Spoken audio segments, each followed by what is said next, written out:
Veteran का मतलब होता है शिकारी और मशहूर आईपीएस अफसर अथियन यानी रजनीकांत को उनके साथी इसी नाम से पुकारते हैं। अथियन का इंसाफ दिलाने का अपना अंदाज है।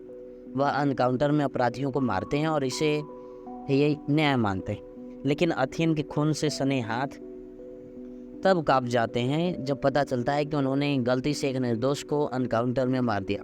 तो क्या अब अथियन अपने तौर तरीकों में सुधार लाएंगे? क्या उसकी सोच बदलेगी? नमस्कार, मैं हूं एसएन लक्ष्मण और आपका स्वागत है रियल फिल्म स्टोरी के इस नए वीडियो में। अनकाउंटर स्पेशलिस्ट एसपी अथियन का मानना है कि इंसाफ में देरी का मतलब है इंसाफ का नहीं होना। लेकिन उसके सामने जस्टिस सत्यदेव यानी अमिताभ बच्चन है जो मानवाधिकारों की रक्षा के लिए पूरी तरह से प्रतिबद्ध हैं। वह एनकाउंटर के खिलाफ हैं। उनका मानना है कि जल्दीबाजी में न्याय करना न्याय को दफना देना है। अथियन और सत्यदेव दोनों उलट विचारधारा वाले और अपनी सोच समझ के चरम पर हैं। कहानी में सरकारी स्कूल की एक टीचर संध्या यानी दुसारा विजयन है, जिसके बलात्कार और हत्या के मामले में अथियन जल्दबाजी में इंसाफ करना चाहते हैं। मीडिया, राजनीतिक और समाज के दबाव के आगे झुककर अथियन एक निर्दोष की एक अनकाउंटर हत्या कर देते हैं। जब सत्यदेव उसे सच्चाई से रूबरू करवाते हैं तो अथियन हताश से भर जाते हैं। वह संध्या के असली हत्यारों को खोजने निकल पड़ते हैं, जिससे भानुमति का पिटारा खुल जाता है।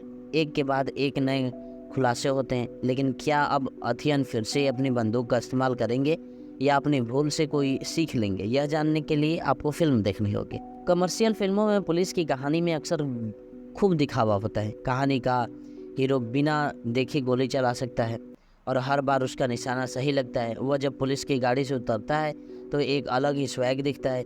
इन कहानियों में ना विज्ञान काम करता और ना ही कोई और नियम।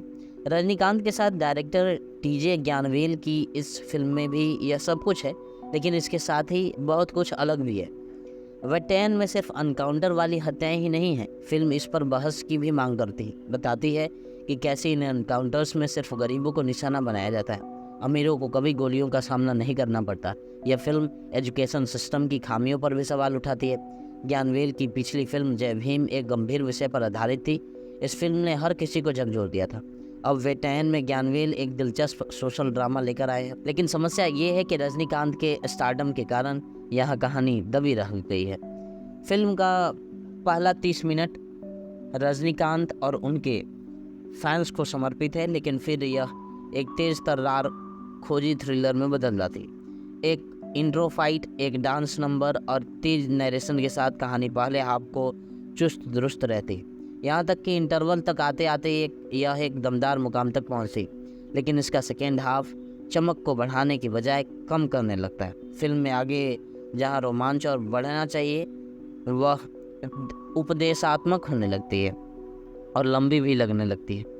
रजनीकांत और राणा दग्गुबाती के बीच क्लाइमेक्स वही घिसी पिटी अंदाज वाला। रजनीकांत के जिस किरदार को फिल्म में नैतिक दुविधा में उलझने वाला इंसान बनाया गया था, वह आखिर में अमीर बनाम गरीब की कहानी के साथ एक कमर्शियल फिल्म जैसे दिखने लगा। फिल्म के फाइट सीन ऐसे हैं जो साफ साफ सीटी बजाने के लिए ही लिखे गए, लेकिन एक्शन की कोरियोग्राफी बहुत ही औसत दर्जे की। बावजूद इसके टीजे ज्ञानवेल की यह फिल्म पुलिस मुठभेड़ों की नैतिकता पर सवाल उठाती है। दिखाती है कि कैसे अपराध के बाद फर्जी खबरें, छेड़छाड़ किए गए फेक वीडियो, मीडिया ट्रायल, जनता का दबाव अधिकारियों को गलत फैसले लेने के लिए मजबूर कर सकते हैं। यह इस बारे में बात करती है कि कैसे पुलिस जिन्हें गैर न्यायिक माना जाता है, वे सफ़ेद पोस्ट नौकरी वालों और नीली कॉलर वालों लोगों की जांच करने की बात आने पर रूढ़िवाद में फंस जाती है। वेटेरन इस बारे में भी बात करती है कि कैसे अमीर लोग एजुकेशन सिस्टम का शोषण करते हैं।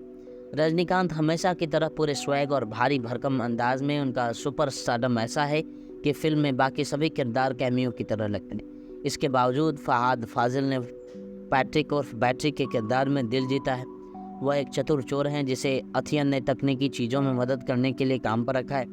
हॉर्लिक्स खाने वाले, बकबक करने वाले फहाद ने कई सीन्स में कॉमेडी जोड़कर उनमें जान डाल दी है।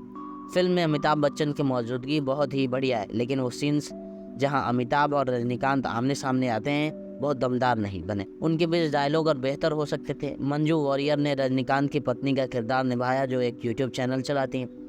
फिल्म में उनकी भूमिका रजनीकांत की सपोर्ट सिस्टम तक ही सीमित है, लेकिन अंत में सीन में वह 10/10 स्कोर करती। एजुकेशन सिस्टम को बनाने वाले एक तेजतर्रार बिजनेसमैन के रोल में राणा दग्गूबाती केवल अंत में दिखाई देते हैं।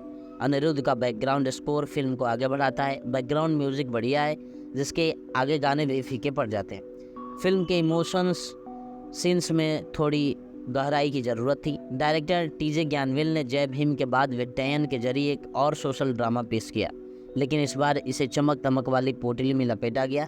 उनके पास एक दिलचस्प कहानी भी थी, लेकिन स्टारडम के कीड़े ने डंक मार दिए। बाकी फिल्म रजनीकांत और उनके फैंस के लिए तो एक ट्रीट ही है। खैर, मूवी देखिए और कमेंट में लिखिए। मिलते हैं अगले वीडियो में, तब तक के लिए धन्यवाद।